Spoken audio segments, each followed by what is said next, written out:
What's up, guys and girls? Today we're going to be doing another abstract tutorial, and we're going to play around with a little bit of matrix extrusion. So we can grab, well, we could grab anything, but I think today we'll just grab one of these. We can choose how many segments we want. You can't see those segments because we need to click on our display and choose ground shading with lines. So we're going to break this up into some segments.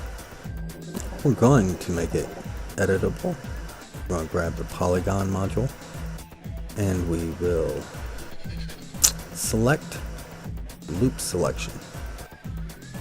And I think what we'll do here is just try and find some interesting patterns. That might be a good one. And we'll see if we can fit one over here. I'm holding down the shift key so that I can select multiple things here. That doesn't look too bad. Let's do that. And a little more. And we'll do that. Now we're going to take this, we're going to right click matrix extrude. And it's going to give us something that looks like that. I just held that down with my left mouse button and pulled it out. It gives us like this little thing here. Kind of like a little virus looking thing. We can do some adjustments with it if we like. We can string it out or choose our twist and our movement.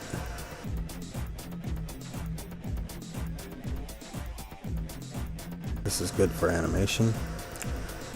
We can do some different scales here and possibly throw it all around if we'd like. I'll give it some twists there. And rotate it down. Somewhat organic. I'm going to go ahead and I don't like those sharp edges, so I'm going to add a subdivision surface and put my model in there, put my things in there, and that kind of gives us a little virus looking thing. Next thing we're going to want to do is we're going to grab us, well, we could do a cube, but I think what we will do is a sphere, because we're going to set this inside. Grab my sphere and enlarge it. I'm going to go inside the sphere with the model. Okay. So we're going to be using lights. And I'm going to want to move these out so that I'm getting some good shadows. I'm going to make quite a few of them around here. I may select both of these and do one more this way. I'll grab all these lights that I just made. I'm going to give them some soft shadows. Those shadow properties will be at about 750. I'm going to give it a little bit of a yellowish orange hue just to make it more of a natural light. And bring the intensity down on a couple of these.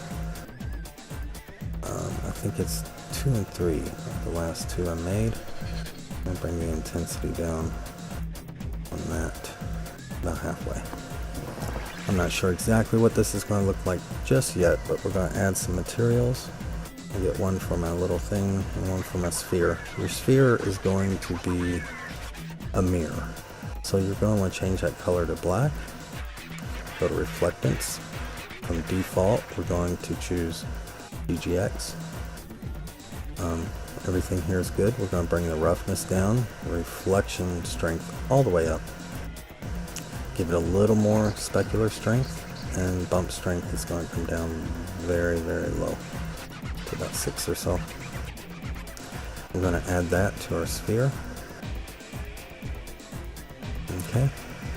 We need to choose a material for this. This can be whatever you would like. I might actually use just to see what it looks like on here.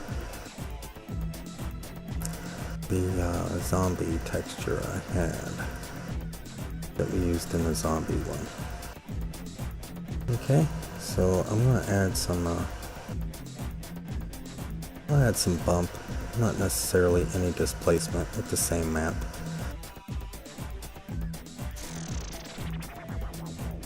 Little veiny thing. Yes. Okay, we're gonna add that onto our subdivision surface. I'm not sure about its scale. I'm gonna put it down to 50% just to make sure that it's small enough. UV, W mapping will be okay. Let's do a little test here and see what it looks like, or what we're getting.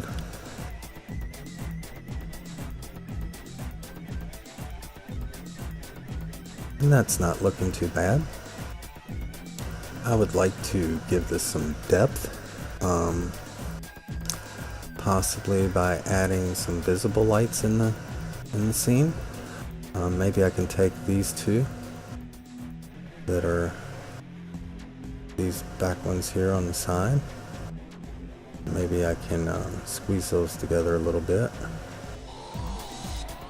Make sure they're in a place where they can be seen.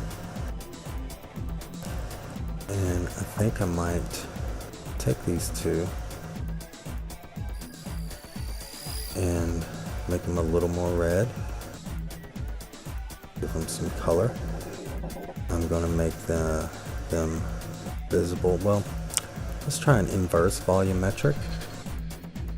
And I'm going to scale that volumetric up. And let's see what happens now. Okay, so what we're getting now is a little bit more of a fog environment. Gives us some depth. We've lost some reflections in there that were in the back, but we're still gathering enough to make this look much larger than it actually is and have more to it than its actual structure. I would be happy with this, but I think I do want to add one more element, and that's going to be another light. So I'm going to grab another light here and pull it back. I think I'm going to give it some blue and tone it down dark. It is going to have some things. It's a visible light. I want to make it inverse volumetric. Give this one more test render. As you can see, it gives us some nice blue colors, a little bit more natural, gives some off tones. I may want to add some green in here, some green lighting. That would kind of help naturally set this. But a lot of these seem really bright. I may just want to take all of them, even though they have multiple values, and cut them in half. And can test that. And it gives you kind of a different look. The same, but darker.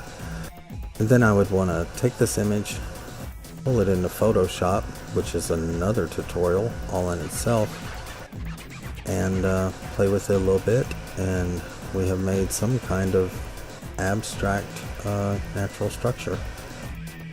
You could, if you really wanted to, you could add just a nice color to this, any color you'd want. Give it some reflectance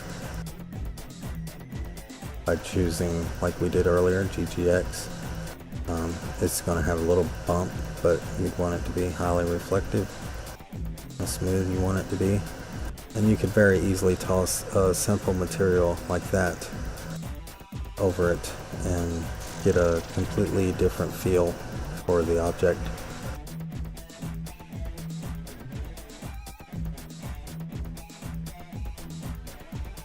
And it takes a little longer to render this because there's a lot more to it.